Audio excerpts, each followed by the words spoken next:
course, Sonic the Hedgehog. I've been absolutely eating up Sonic X Shadow Generations. It's such a good game. I mean, the Generations remaster with better graphics, better performance, better controls. The Shadow game, it's so good. Oh my god, it's so fun. It's like probably my favorite game of the year so far. I just can't. Other Sonic fans must feel exactly like how I feel, right? A few minutes later.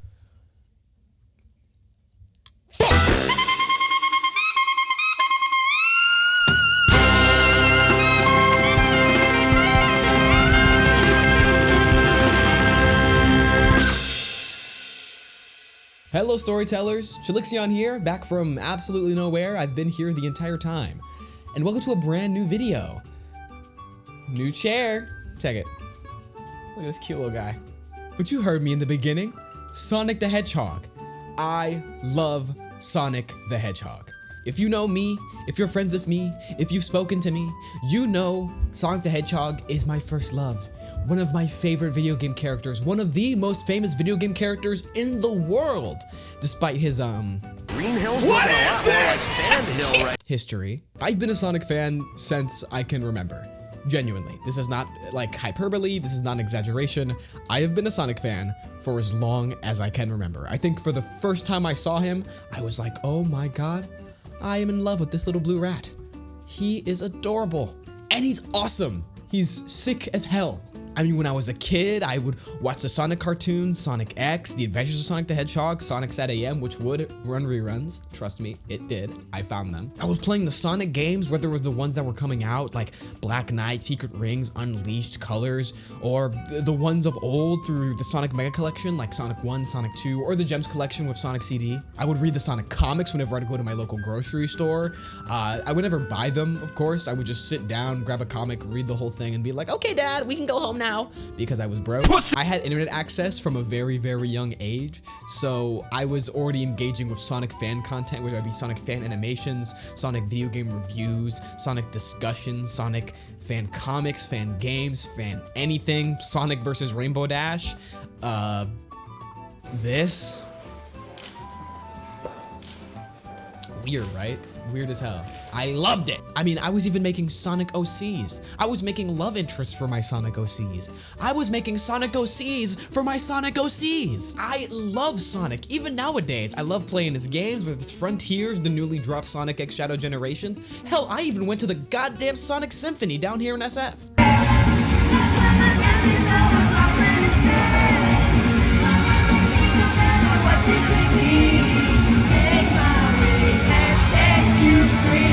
My point is, I love Sonic the Hedgehog, okay? I talk a lot about cartoons on here, but video games and Sonic were my first love before I delved into the world of animation and anime. And it stuck with me. He's one of my favorite characters, and you know what? The #1 Sonic Glazer. However, with every Sonic video on the internet comes a but. Most of the time, it is his rough transition into 3D, but now it is the fandom. Surprising, right? A Sonic fandom being bad. What the hell? But recently the fandom has actually had something that is less of fan complaining and more what I'd call legitimate criticism concerning the writing of this franchise. If you're unaware, the entire Sonic franchise as a whole, at least writing-wise, is being overseen by a certain Ian Flynn, a writer that started in the Archie comics and currently leads the IDW comics and majority of the writing of the game. And before we continue, I just want to say, I don't hate Ian Flynn. This is not an Ian Flynn hate post. And I don't worship Ian Flynn. This is not a Ian Flynn sucking post, okay? He is just a writer, like there are many other writers, okay? And I will criticize his work and appreciate it when necessary. Okay, I'm not obsessed with this idea that he ruined the franchise or that he single-handedly saved it, okay? There's a lot of hands that go behind this series. And I'll say this, the controversial change of Ian Flynn's writing is a bit silly when you consider the era before Ian Flynn, you know, Colors to Around Forces. The writing wasn't all that great either. I mean, Jesus, I remember when Colors came out, people couldn't shut up about baldy nose hair, and suddenly everyone's acting like they want to go back. So the newest game in the franchise, Sonic X Shadow Generations, features brand new dialogue entirely from the ground up in the style of the new Sonic writing coined by Ian Flynn.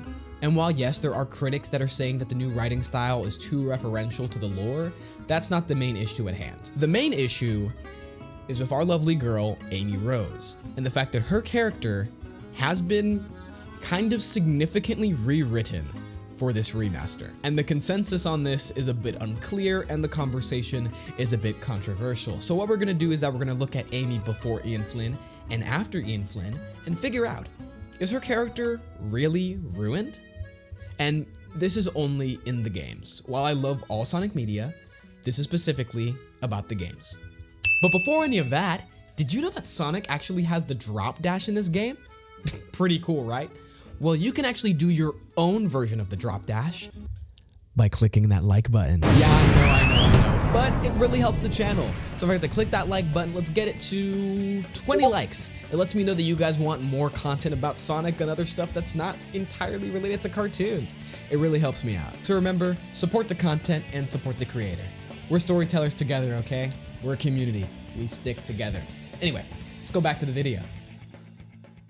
So to really figure out if Amy's character is ruined, we need to figure out who Amy Rose is. Thank God I spend too much time on the internet and I love Sonic the Hedgehog. Am I autistic? I don't know. I can't open hospital doors and needles make me shit myself. Amy Rose's story, not in lore, in terms of the real world, begins in Sonic CD, where she's introduced as a damsel in distress that Metal Sonic captures. Basically, in the context of that game, she is a Sonic fangirl. She loves him. He's a hero. She's obsessed with him. It's very, very cute. They're both relatively young-ish characters here, and the dynamic is very classic. I mean, at this point, it's not even like a Pepe Le Pew sort of vibe. It's not like Amy is kissing up on Sonic. She just thinks he's really, really cool and loves him because they're both super young and she's like a little stupid. I would call this version of Amy, Amy 1.0. Very simple, very like not super complicated, not too much of a personality, but barely any characters had personality at this time. And she sort of remains this in her future appearances in spin-offs like Sonic R and Sonic the Fighters. There's barely stories in those games. I mean, Sonic the Fighters has like, why are there, where, is that an extra Chaos Emerald? But yeah, she remains Amy 1.0 for a while until Sonic Adventure 1. This is where Amy is reintroduced as a big character, one of the playable characters and one of the main hedgehogs. Here, while she likes Sonic, it's not like that's what her story is about. Her main plot in Sonic Adventure is that she has to help these birds find their family. And yeah, it's super cute, it's a little corny, but it's pretty simple and it communicates a lot about Amy as a character without directly telling us. Because while Sonic is fighting Eggman, and Tails is fighting Eggman, and Knuckles is looking for crystals, and Gamma is fighting Eggman, Amy spends her time helping animals. To me, that communicates two major things about her character: that Amy is gentle and that Amy is really, really caring. Because Amy is not framed as like a freedom fighter in this game. She is getting groceries when we first see her. She just lives in Station Square, but she is actively going out of her way to help those in her community, which happen to be Tweety Bird. But still, now the added personality on Amy comes from the fact that Sonic Adventure is the first mainline game to actively feature a large amount of dialogue and story. Sometimes not to its benefit. And yeah, it's not the most complex character. It's not like she goes through an amazing arc. She's not one of the best written characters in video games, but it's pretty simple. And compared to the other characters in this game, it's decent. And she still likes Sonic. This is coming off the tail end of Amy 1.0, so she's still a Sonic fangirl. But they're just adding a little bit more to her character to make her as well-rounded as they could. I will call this version Amy 2.0. And this Amy is actively evolving with each game she is in as the games continue to include more story and more dialogue and flesh out these characters. In Sonic Adventure 2, Amy actively likes Sonic and is actively searching to help Sonic because she likes him. And this is mostly because in Sonic Adventure 2, there's a lot more crossover between characters and also Amy is not actively playable. But this is still Amy 2.0, and she's actually given still a lot more personality. Her interactions and dynamics with Shadow in this game show again that caring nature that she was showcasing in the very first adventure game. Because more than Tails, more than Knuckles, more than Rouge, more than Sonic, Amy is the one that Shadow connects with. And in the game, she is still framed as this fangirl, a bit annoying, being left behind by Sonic and the crew. But her main moment is with Shadow, and is when she is able to get through to Shadow, eventually leading him to aid in the final conflict. And she's able to get through to Shadow not because of my dear beloved Chip, but she is able to get through to Shadow because she is kind, because she is gentle, because she is caring, and she will not stop until she does help that person. And in this situation, it literally saves the world. So yeah, that's a pretty good evolution in her character. Amy 2.0, that's a personality. That's sort of where Amy 2.0 stops growing. At least in the mainline games. There are definitely probably spin-offs and side material that develop her character more. Lord knows the comics. But in the game, she doesn't really have such a pivotal role as she does in Sonic Adventure 2. I mean, in the literal next game, Sonic Heroes, she's mostly a gag character. I mean, so is her entire team. But I will say, Amy's kindness and gentleness and caring of others is still very prevalent in Sonic Heroes. And again, Amy helping people is very different from Sonic, Tails, or Knuckles helping people. Sonic, Tails, and Knuckles are heroes. They're freedom fighters. They're actively going on adventures all the time to stop Dr. Eggman, and they hang out with each other. Amy is sort of put to the side, and in a lot of these games is living more of a normal human slice of life. So when she does these things, it's extra special because she's not expected to do these things. Now I said Amy 2.0 stops growing, but that's because I want to introduce a new version of her, Amy 3.0. This is specifically the version of Amy that we see in Sonic Unleashed, and I'm pointing that version out specifically because it's important. Oh, but Chillixion, you forgot Sonic 06. No, the fuck I didn't. I'm not talking about Sonic 06. Eat my ass. In Sonic Unleashed, there's this very adorable scene that I love talking about where when Sonic is in his werehog form, he's just around the town in Spagonia. I think it's Spagonia. Sonic is in his werehog form, and Amy approaches him thinking he is Sonic, doing the classic fangirl shtick. But then she realizes he's not Sonic and is like, oh, sorry, mister, I didn't mean to do that. That's my bad. I'll keep going on with my day. Again, a pretty kind thing to do to a stranger. Like, she's still showing that kindness. And then Sonic looks sad. At least to me, that's one sad boy. And it shows a side of their relationship that I think is probably the most interesting part. I do think that Amy's love for Sonic, her fangirl nature, is cute, it is adorable, it is a funny bit, but when it's not being reciprocated, it's just that. It's a bit. But when Sonic shows genuine interest and the point is that he just doesn't know how to communicate his feelings, that's super interesting to me. Even as a shadamy shipper for life, don't talk shit to me, it will be canon, eat my— That is Amy 3.0, and that is personally the peak of her character, at least for me. She continues to help in the game, and I consider this the same Amy that is through Colors and Generations and blah, blah, blah, blah, but she doesn't really get great moments like that. And again, we're just talking about the games, we're not talking about Boom. Boom Amy is a completely different character, not talking about her. And then the major shift happened.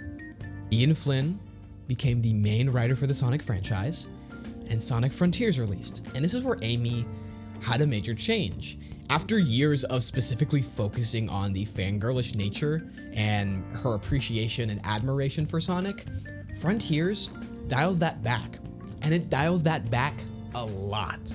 I've played through Frontiers, and maybe I'm silly, but I can't remember one time where Amy is like, I love you, Sonic. Genuinely not one time. And we're gonna talk about Frontiers a little more in just a sec, but this is Amy 4.0, and is the Amy we are currently with right now, and is the Amy that is posing the problem. Like I said before, Sonic X Shadow Generations redid a lot of dialogue, and even redid some animations, and it sort of framed Amy less as Amy 3.0, and more as Amy 4.0, less focused on the love she has for Sonic. So I'm going to be reading Amy's bios. The first one is going to be from the original Sonic Generations, and the second one is going to be from the remaster. Let's go. A young, cheerful girl hedgehog, Amy can be a bit obsessed about chasing Sonic. She even claims to be his girlfriend. She's an energetic go-getter who lets nothing get in her way. A cheerful girl who loves to help others, Sonic inspired her to do her very best. She's an energetic go-getter, and with the help of her Pico Pico hammer and fortune cards, nothing gets in her way.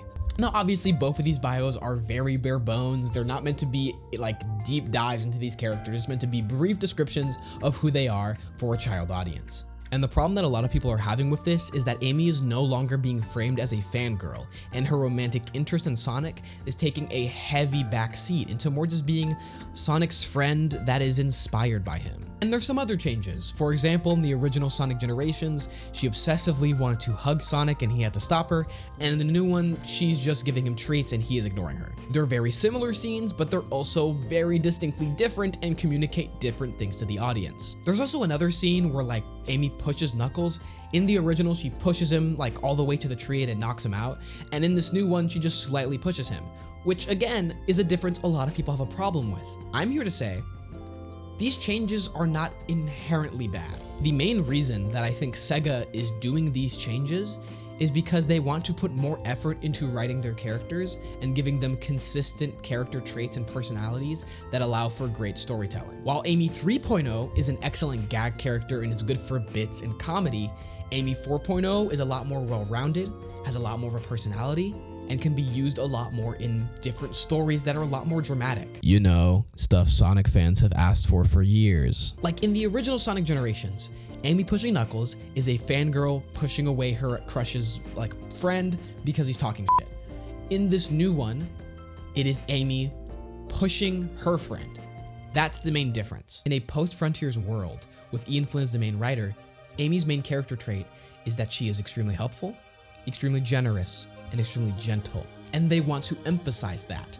Not that her main character trait is that she loves Sonic and she's obsessed with Sonic. I will say this before people come at me. The difference between Amy 3.0 and Amy 4.0 is that the new Amy is more of a freedom fighter. She is more of a hero. She is actively a part of the main cast now. But in Frontiers, they actually really showcase the difference between Amy's kindness and Sonic's kindness. While both of them love to help people and want to make the world a better place no matter what, they have different priorities. When Sonic loses all of his friends, his priority is worrying about his friends, while Amy's priority is worrying about everyone. Like, she even has to snap Sonic back into the vibe of helping people because he was focused on his friends. He's a bit more selfish. He's a bit more rash. He gets into these violent skirmishes often. While Amy is a freedom fighter, she often sits in the back seat and isn't really doing the tussling. So she is going to have more of an opportunity to be more empathetic to things that don't seem immediately worrying to Sonic himself. And obviously, that's not a criticism of Sonic as a character. I love Sonic, and it totally fits him to be this sort of, guy who's worried about himself and worried about his immediate friends before the rest of the world, even though he wants to be this freedom fighter who is helping everyone. But we gotta understand, for Sonic's character to be elevated even more, we need to have that contrast with Amy. And Frontiers was really about putting all of the main cast into new status quos for the foreseeable future of the franchise. I mean, it had some of the most drastic changes for characters like Knuckles, Amy, and hell, Tails. A lot of it was letting these characters be characters outside of Sonic, while still being his friends, but letting them being fully three-dimensional even in a situation where maybe Sonic isn't there. Now, for the main point of the video, is Amy ruined? No, she's not. Is this change good? Yes, it is, in my opinion. Ooh, opinions! You're gonna comment down below how you disagree with me and how me having a different opinion than you is a personal attack. Ooh! Frontiers was a character reset. Not just chronologically, meaning that the characters have changed from that point on in the story into the future, but also for the franchise as a whole. This is sort of the Sonic renaissance. They're trying to change things, play damage control, make sure that the franchise stands good on its own and isn't a complete mess. So a lot of the changes in Frontiers are going to remain for the entire franchise, unless it is explicitly a part of a character arc, like Tails. This new focus on Amy being a kind soul means that she is way more three-dimensional, that she's way more than just a Sonic fangirl. And I understand the concern. There's a lot of Sonic fans that really love Amy in Sonic Adventure 2, where she is a three-dimensional character who is also a Sonic fangirl. And there are people that think that Ian Flynn is playing too much damage control and is reversing Amy's character by completely erasing the fact that she likes Sonic. And I'm gonna be real, I don't think that's what he's doing. I think that the Sonic franchise is going to use the relationship between Sonic and Amy when it is necessary, in moments like this moment in Unleashed, but not just at random parts and for gags, because that has consequences into how we interpret these characters. There are a lot of people that think Amy is annoying. That's not what Sega wants from their characters. They want you to like these characters, so they're going to make the changes necessary to make them more likable. And I also want to say this, it now means that Amy's character isn't centered around liking a guy. Now, I know some people are going to be pissed off that I even mentioned the concept of gender here, but it is a real thing, and if you want to look at stories analytically and intelligently, you have to acknowledge what is really there. It is a common problem for a lot of women characters to have their entire character centered around a dude. And I'm not saying that every other writer before Ian Flynn was doing it maliciously or that they're misogynistic, because that would just be intellectually dishonest and would just be stirring up mess for nothing. But I am saying that we should look at these issues that may occur, for example, what having Amy's character centered around just a dude does, and then improve the writing with this information. I mean, the point of writing characters are to make three-dimensional people that we can fall in love with and learn to care about and love and cry for. And by doing this, we need to make them three-dimensional. And just letting you know, there aren't that many people that are likable in the real world whose entire lives are centered around one person. Also, Amy is the most famous woman character in the Sonic franchise. I feel like we should have a bit higher standard for the main woman in the Sonic franchise. But for the people that do miss the romantic subplot and the gags, I will say that this actually allows for a lot more possibilities for that romantic subplot. It allows for more of a mutual love from Sonic's end. Hell, it allows for other characters to be interested in Amy and for some drama. I mean, I'm not a big love triangle guy, but shadamy for life. But in conclusion, while I think this change is good, and I think it's more appealing for me as a Sonic fan and will allow for way more possibilities in the future for this amazing franchise, you don't have to agree with me. You are 100% allowed to have your own opinion about these fictional characters. You're allowed to hate these changes. You're allowed to hate the new writing. I don't care. I'm not you. But the problem comes when you aren't criticizing what's available and are instead criticizing the lack of something you miss. Both can be possible. You can criticize something that's there and also the fact that you miss something, but you cannot have the latter without the former. It's also a big problem to blindly blame a single writer for all of these choices, okay? Ian Flynn does do a lot behind the scenes for Sonic's lore and Sonic's writing, but there are a lot of people who work on these games. There's a lot of cooks in the kitchen. And the decisions that these people make are not just random decisions. They come from a long line of criticism and history of the franchise and fan reception. I'm not saying that every single thing that Sega does that we don't like is our fault, but I am saying that every single choice they make is for a reason. It's not just because they're like, you know, it'd be funny. Baldy knows. What is this? King Hill's looking a lot more like Sand Hill right now. And it's important to know that Sonic will evolve forever. Okay, it's not going to be the same franchise that you played as a kid, whether you're 30 or 20 or 10. Sonic will change, and we just kind of have to deal with that. And if we, as Sonic fans, want the franchise to change for the better, we need to look at the changes and figure out why they work and why they don't work. That's just my opinion. An opinion from a guy who really likes one hedgehog who loves to go fast. Well, that was the video, and thank you for watching. I truly appreciate every single one of you who decide to click on this video. I'm really sorry for the lack of uploads on my part. YouTube's hard, but if it makes you feel better, I'm currently and have been cooking on something that was gonna take a little bit longer and some big things for the channel that are gonna change everything in the upcoming year. So stay tuned for that, but I'll try to keep it up with the consistent uploads as best as I can. But if you want more content from me right now and you just can't wait and you love Sonic, I would consider watching some of my live streams. I played some of the classic Sonic games and had interesting times. Thank you. What? This is stage 1! What? What? But aside from that, did you like the video? Do you agree with me? Do you hate my guts? Either way, comment them down below. I read every single comment, and if it's thoughtful enough, I might even reply.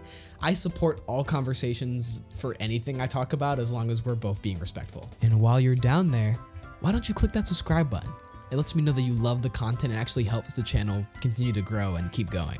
But anyway, storytellers, that's been another Chillixion video. I hope all of you enjoyed it. I'm probably gonna get up and play some more Sonic X Shadow Generations. That game is just so fun.